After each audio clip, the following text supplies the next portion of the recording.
Bonjour, nous ouvrons aujourd'hui les deux derniers chapitres du livre des Nombres et avec eux, nous achevons notre lecture de ce livre, somme toute assez tendu, il faut bien l'avouer, mais en même temps vraiment plein d'enseignements concernant nos propres révoltes, notre manière d'écouter Hachem et ses serviteurs, etc., etc.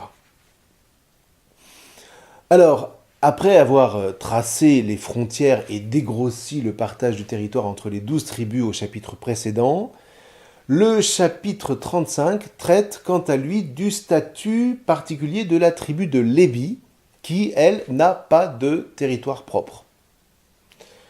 Alors, au demeurant, il faut toujours faire attention en parlant des 12 tribus d'Israël, parce que ça ne désigne pas toujours la même réalité. Voilà par exemple les 12 tribus telles que le chapitre 34 nous les a présentées. Yehuda, Shimon, Benyamin, Dan, Menashe, Ephraim, Zvulon, Yissachar, Hasher, Naphtali, à qui il faut ajouter Reuben et Gad. Et on arrive effectivement à 12, sauf que Menashe et Ephraim sont deux tribus issues de Joseph, le fameux Joseph Aménophis dont la descendance prend une place conséquente au milieu de ses frères. Alors on verra plus tard ce que ça signifie, mais en attendant, on a bien 12 noms, sans avoir pour autant 12 tribus, dans la mesure où normalement chaque tribu porte le patronyme d'un fils de Jacob. Donc en réalité, on a 11 tribus, dont les deux demi-tribus de Menashe et Ephraim. Demi, non pas parce qu'elles ont moitié moins d'importance, mais parce qu'elles composent à elles deux l'unique tribu de Joseph. Donc si on s'en tient au nom des fils de Jacob, il en manque un pour faire le compte, et c'est de Lévi qu'il s'agit. Toujours est-il, si on en revient à notre chapitre, que dès les premiers mots, on voit qu'on s'approche de Canaan. On est près du Jourdain, on est à Jéricho, ça se précise, et donc Hachem se prononce sur l'attribution au fils de Lévi de villes dotées d'une ceinture de pâturage pour que ces fils de Lévi puissent y résider et y vivre avec leur bétail. Les dimensions de ces districts urbains sont énoncées de deux façons différentes. La première, au verset 4, mesure de manière circulaire la largeur des pâturages autour des remparts, environ 500 mètres. Et l'autre, au verset 5, à la manière d'Ézéchiel, mesure la largeur du carré au centre duquel se trouve la ville. On a ça en particulier dans Ézéchiel au chapitre 48, les versets 15 à 20, si vous voulez aller lire. Quoi qu'il en soit, qu'on mesure selon un encerclement ou selon un carré, la ville est considérée comme un point central, ce qui est peut-être applicable dans les vastes paysages de la Mésopotamie, mais beaucoup moins facilement dans un pays montagneux et vallonné comme Canaan, en tout cas sur la majeure partie de son territoire. Et donc on a encore ici un indice d'une rédaction tardive de ces versets.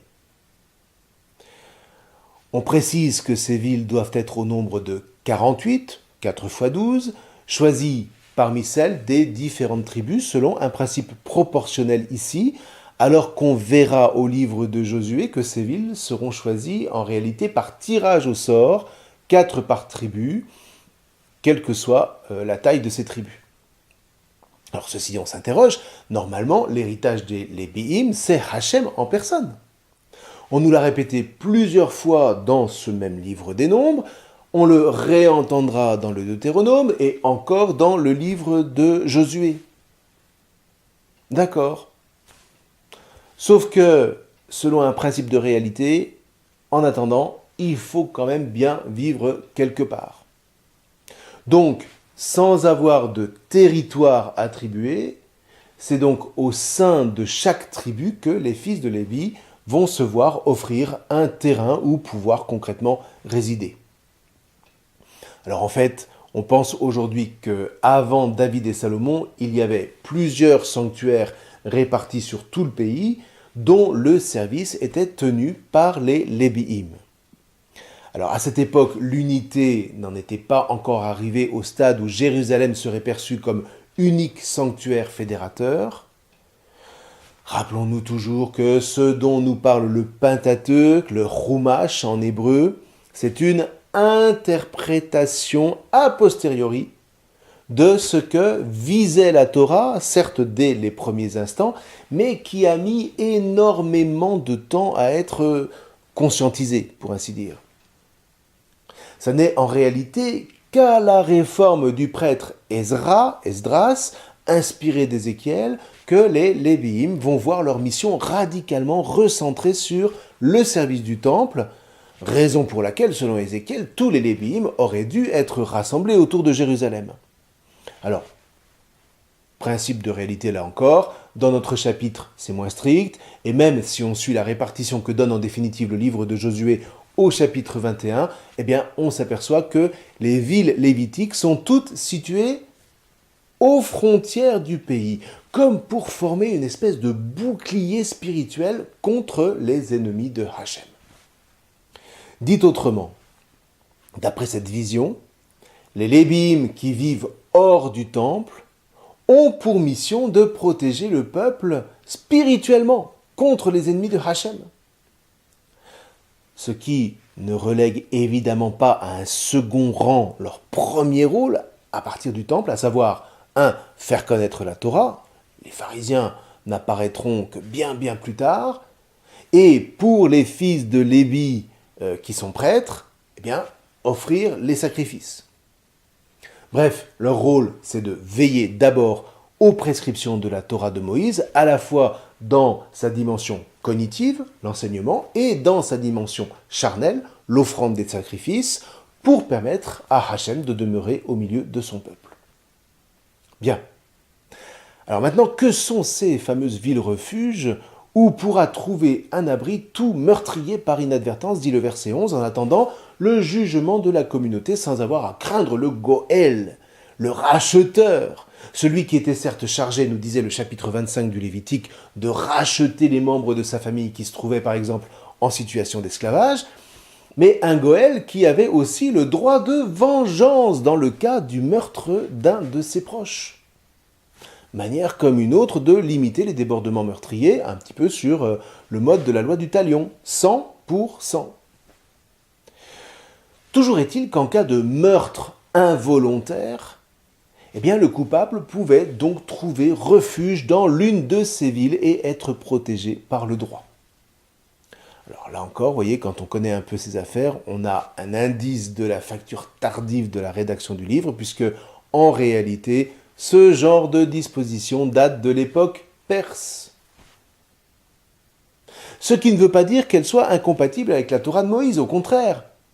Donc, pour le rédacteur, Moïse n'a pu que recevoir cette prescription lui-même comme venant de Hachem, raison pour laquelle on la positionne encore une fois dans le temps du désert, au fondement de la Torah pour toutes les générations qui vont suivre. Alors maintenant, comment discerner un meurtre involontaire ? Et là, les versets 16 à 29 vont énoncer les principes de distinction. Et c'est assez bien vu. Si tu as tué ton frère, fût-ce involontairement, du fait que tu portais une arme, que tu étais habité par la haine et que tu as posé un acte de violence, eh bien il s'agit d'un véritable meurtre. Tu ne l'avais peut-être pas prémédité, mais tu as néanmoins réuni toutes les conditions de sa possibilité. Donc, tu es coupable et tu es passible de mort par intervention du Goël.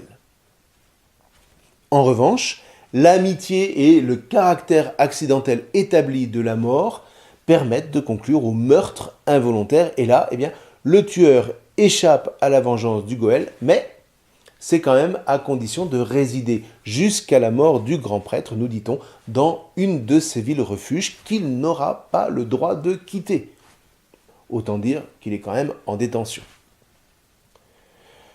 Des précisions complémentaires à partir du verset 30 indiquent le nombre de témoins nécessaires pour la validité de la procédure, interdisent par ailleurs toute compensation pécuniaire pour la peine et donnent les motivations spirituelles assez élevées de cette législation. vous n'entacherez pas la terre où vous serez, car le sang, lui, entacherait la terre. C'est d'ailleurs le sang que ferait verser le Goël. Pour la terre, le sang qui y a été répandu ne s'explique que par le sang de celui qui l'a répandu. Vous ne rendrez pas impure la terre où vous habitez, au milieu de laquelle je demeure, car moi, Hachem, je demeure au milieu des fils d'Israël. Magnifique verset. Si le meurtre est accidentel, on ne peut donc pas dire que le sang ait été versé. Donc, on ne versera pas de sang en tuant le meurtrier. Alors, ceci dit, il faut tout de même réparer l'acte d'une manière ou d'une autre. Mais comment ? Eh bien, nous dit le verset 32, la mort du grand prêtre sera une mort qui libérera le meurtrier involontaire. Alors comprenons bien, parce qu'il ne s'agit pas ici d'une amnistie, puisque le bénéficiaire n'est pas coupable. Ce qui signifie que cette prescription, qui veut que la mort du grand prêtre libère le meurtrier involontaire, eh bien cette mort est considérée comme expiatoire de ces homicides par accident pour que soit accomplie la justice. Ce qui veut dire que la mort du grand prêtre est envisagée ici comme une offrande, comme un sacrifice. Ah mais du coup, on saisit mieux par quelle vertu la mort du Christ, Jésus, revêt un caractère expiatoire pour les pécheurs que nous sommes. Si la mort du Christ en croix expie nos péchés, c'est donc que Jésus est grand prêtre, dit l'Épître aux Hébreux. Et la phrase du Christ rapportée par saint Luc prend ici toute sa force.